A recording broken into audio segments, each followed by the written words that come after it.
And when I say here, I want to tell you just a little bit about my journey and this place and the connection. I came here to this learning complex, the RFK Learning Complex, 2 years ago.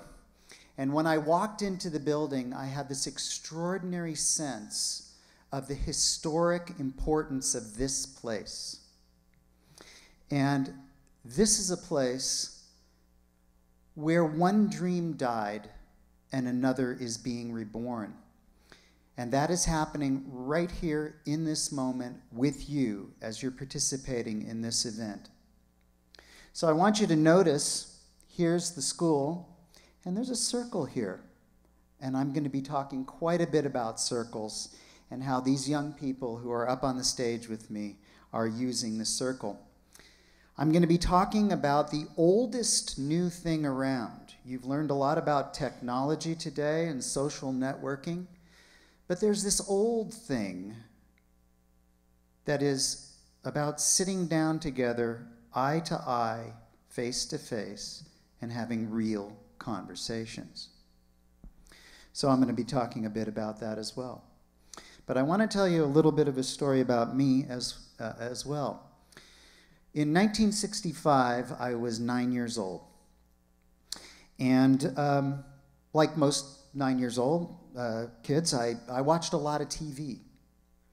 And I turned on my TV one day in August, and these are the kinds of images I was seeing.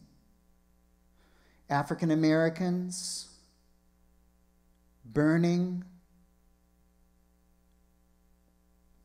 damaging police cars, my city of Los Angeles burning.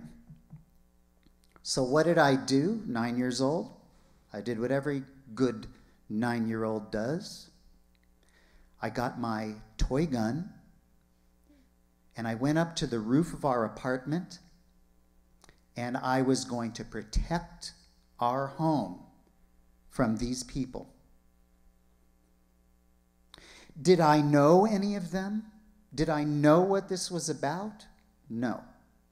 All I knew is what I saw on television, the images that I saw. So I had this idea that, well, let's see, African American people, they're pretty destructive and violent. What does a 9-year-old do with that information? And then I became aware of this man by the name of Martin Luther King.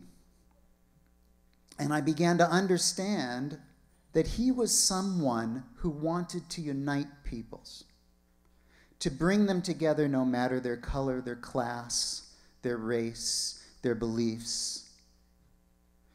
And there was also this man, Robert F. Kennedy, a friend of Martin Luther King, who stood with him. And my ideas started to change a little bit. But on April 4th, 1968, Dr. King was assassinated. And that was the second assassination that I was aware of. The first was Robert's brother, John F. Kennedy. So, of course, there was sadness about that. And at the same time, Robert Kennedy carried on because he was running for president. Now, I'm 13 years old, and I'm aware of this man who is able to bring people together.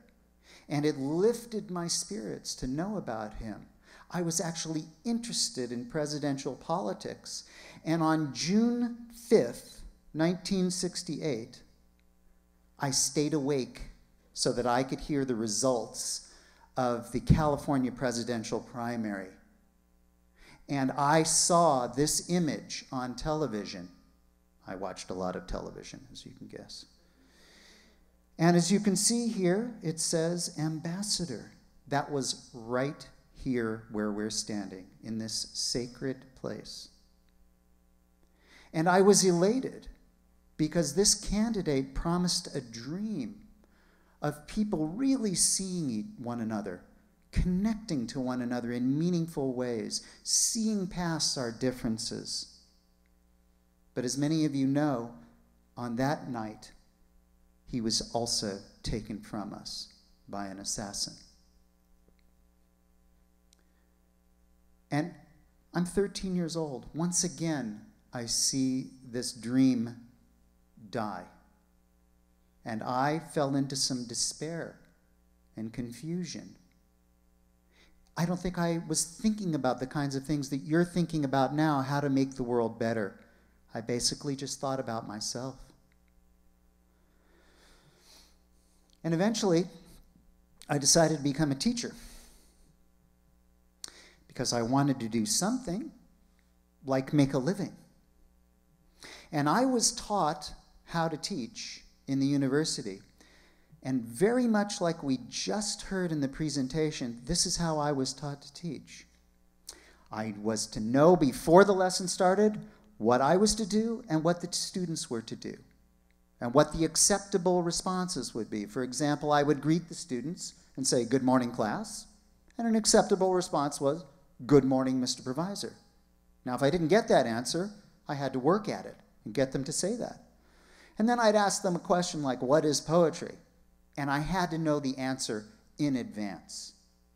I was there as an educator to teach the children, but I did not have a sense of what they might teach me.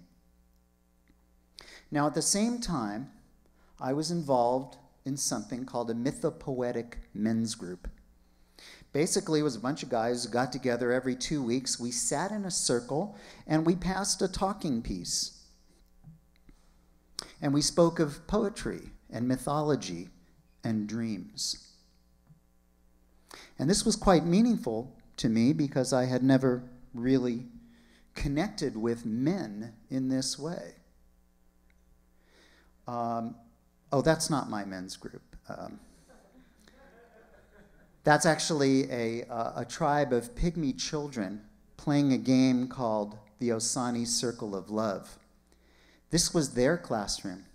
They're naming things that are round, like the earth, or a belly button, or the seasons,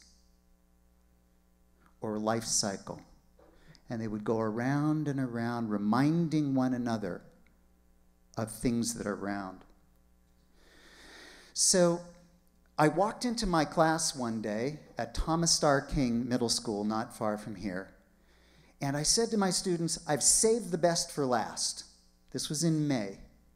We'd done all our preparation for testing and all of that, and now we were really going to have some fun. And I said, "Okay, class, we are going to have a unit now on poetry." And they all went, "Oh." And I thought, what is it about poetry that has so died in them? This most beautiful expression of language, thought, and feeling. And so I decided to treat the poetry, throw away my lesson plans, and to treat the poetry the way my men's group did. And what we would do is we would hear a poem, let it wash over us, try not to analyze it, and then tell stories of how parts of that poem lived in us. So if you don't mind, I'd like to try just a brief poetry council with you. And what I'm going to do is I'm going to ring this bell, and then I'm going to recite the poem. And what I'd like you to do is think if there's a word or an image or a phrase in this poem that in some way relates to an experience that you've had in your life.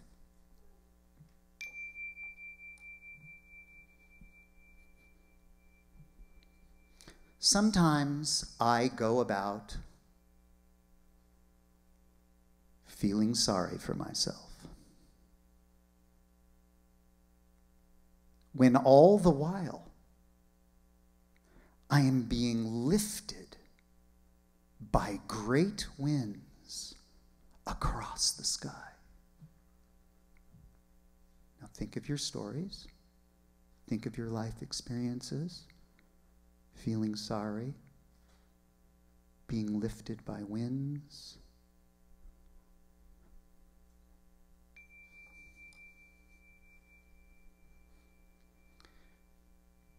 Now, if we were in a circle, and I wasn't standing up on the stage here, we might begin to speak about times when we felt down, when we felt sorry or sad or broken or experiencing a loss. And other times when we felt like we were being lifted up. And what would we learn from that? We would learn about loss, but also about healing. So when we did this in my class, I had a student recite a poem, and then all the students told stories, just as I'm saying. And I noticed something that changed my life and my teaching forever.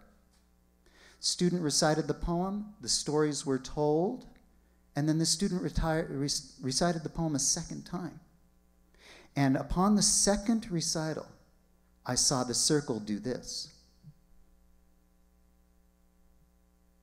They were listening to the poem with new ears. The poem was something alive now with the experience of each student. And I thought, this is going to change the way I teach. So every culture is asked, how do we have meaningful dialogue? What do we do? If you've ever been to a party, how often is there meaningful dialogue where you're really talking about what's really important? What do we need to do to create the conditions to make that happen? Every culture has asked this question. So every culture has some form of what I'm calling counsel. And these are the common elements. There's a circle. There's a center to the circle. There's a beginning and a closing. You notice that I rang the bell. There are intentions. And in this case, as Colin mentioned, speak and listen from the heart, and only when you're holding the talking piece. So, really, counsel is anything that we do with a heightened awareness of self and other. And if you'll indulge me right now, I'd like to do 3 counsels with you, even though we're not in a circle. Oh, and by the way, you're going to get about 15% smarter in the next minute. You ready? And I'll prove it with brain science. Okay, I'm going to ring the bell, and what I'd like you to do is notice the full cycle of one breath. So you're going to notice the inhale, and you're going to notice where it turns around and becomes the exhale. And then I'm going to give you a couple more instructions. So bear with me. I'm going to ring the bell, one breath.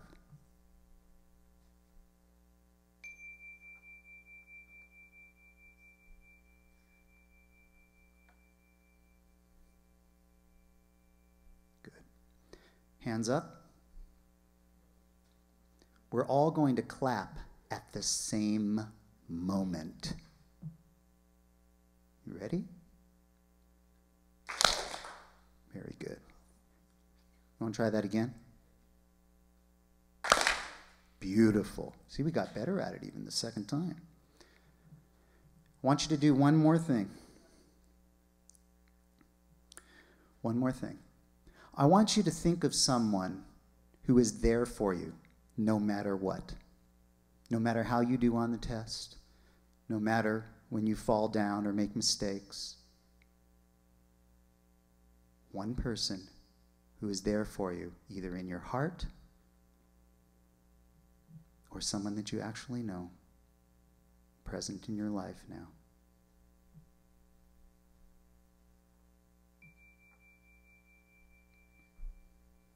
You just experienced 3 counsels. The first was a counsel with self. Anytime you connect with your breath, you're experiencing a counsel with yourself. And you're taking care of this part of the brain, the reptilian complex, which needs to feel safe and not in fear. The second thing we did is we clapped all together, which means we have to have awareness of one another. The limbic brain, or the mammalian brain, is concerned with love and belonging. If we don't feel that we're loved or connected to others, we can't function in school or anywhere. When we remembered that person who's there for us, we also felt that connection. That opens up the neocortex, and this is where all the answers to the tests are. 3 counsels. So as a teacher, I understood that I was to teach reading, writing, and then this thing called listening. Well, how did I teach students to listen? Here's how I did it. I would say, listen up. Why weren't you listening? You'd know that if you were listening. But did I really teach them to listen? Oh, yes, and I had to teach them to speak. So what did I do? I gave them an oral report. They had to do a presentation, which is terrifying. But did I really help them to want to speak about what was important to them? The one thing I want you all to know is that you have a story to tell, and it's as important as any stories in the movies or in the books. And that if you listen to others, you'll have no enemies. An enemy is one whose story has not yet been heard. So, I'm also concerned with how we heal, how I healed from the devastation of the loss of the dreams of Martin Luther King and RFK. And as an English teacher, I'm interested in words, and this word heal comes from an Old English word, hail, meaning whole. So to heal is to be whole. And the symbol for wholeness, of course, is the circle. This is my wife and me, just recently. When I left Thomas R. King Middle School, she asked me to go to Palms Middle School. And by the way, you can practice this at home. She and I have counsels. When she has the talking piece, I have to listen. Sometimes she just has the talking piece and I have to listen. And that's the end of the counsel. But it's very different than a normal conversation. Well, she convinced me to move to Palms Middle School to be closer to home so that this young guy could come into our lives. This is my son.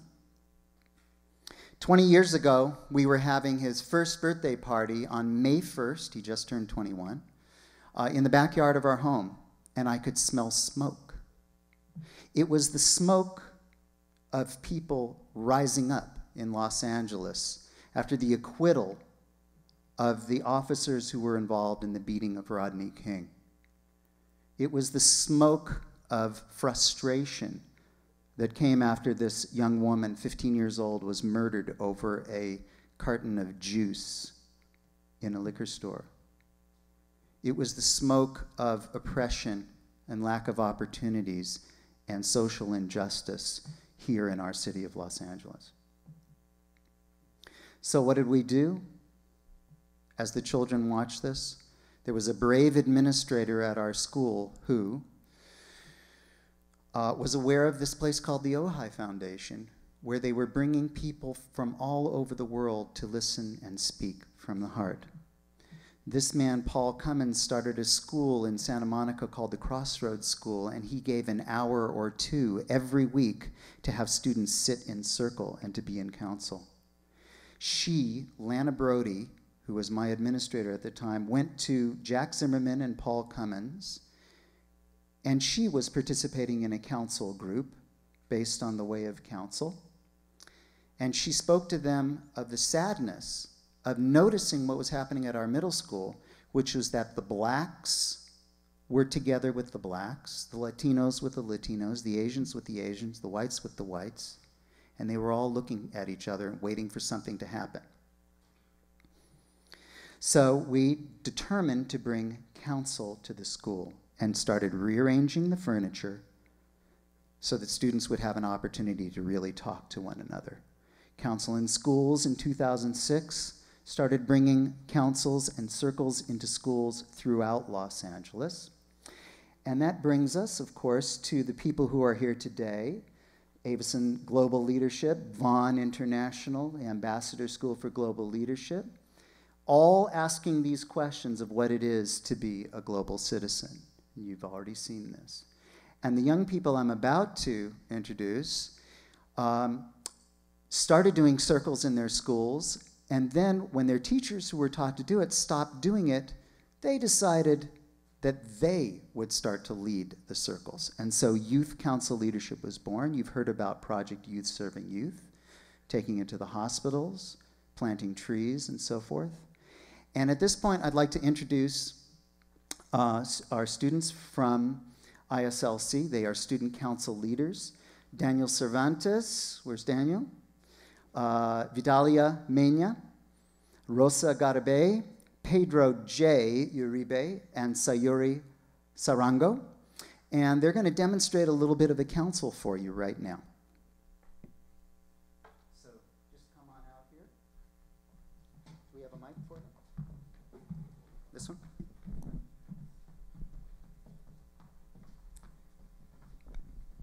And you can take a seat.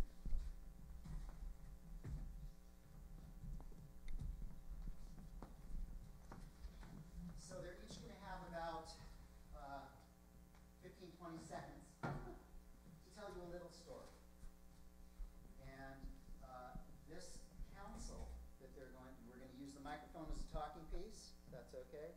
They're going to tell you a moment of an experience in the circle that affected them in some kind of way. So you guys ready? A moment I realized council was important was when people in the room would talk about personal experiences that they normally wouldn't talk about in public because they felt that the friends in council were their family, away from their family. A moment I realized council was important was when I went to the Ojai trip, and it made me realize that my future is, that I need to focus more on my future. I realized council was important when I was sharing my experiences and I noticed that I wasn't being judged, and it really helped a lot. One time I noticed, when I realized that council was important was in 7th grade with my advisory. Our teacher cried to us and told us what her life was like with her father. That was the first time that we saw out of her tough exterior. One time I realized council was important was last year when I went to Seattle on a leadership convention, and we had council with Qatar kids, with Hawaii, with New York, and with Boston, and they all shared their own experiences away from California that I'm not used to, and hearing it from the Qatar kids somewhere way over there in the world made me realize the life that I have here. So if you guys could show us how you close a council, there are many ways. Could you show us how you close? So for this closing, we're going to join hands, and you could say this, anything that you could think of. And for this closing, we're going to do a little wave. All right, give them a hand. Give them a hand. Almost. So thank you everyone. Everything tries to be round, Black Elk tells us. The earth, the stars, the wind in its greatest power, the birds in their nests, the seasons in their turning, the generations from childhood on. So what can we do? Rearrange the furniture, create a circle, invite the people, call the community, use a talking piece, because then you're not interrupting each other, and you're not interrupting with your thoughts. Listen and speak from the heart, the radical, revolutionary act of telling the truth. Tell your stories, not your opinions. Dare to dream and imagine a better world.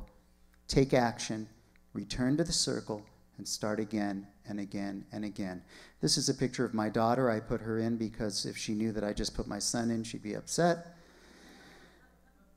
They say, the native people say, always face south in the place of the children in every decision you make, and make decisions in light of the welfare of the next 7 generations. And I'm so honored to be here with Paul Schrade, who held this vision of this place being built on the site of a tragedy so that the next 7 generations can come together and learn as global citizens. Thank you all very much.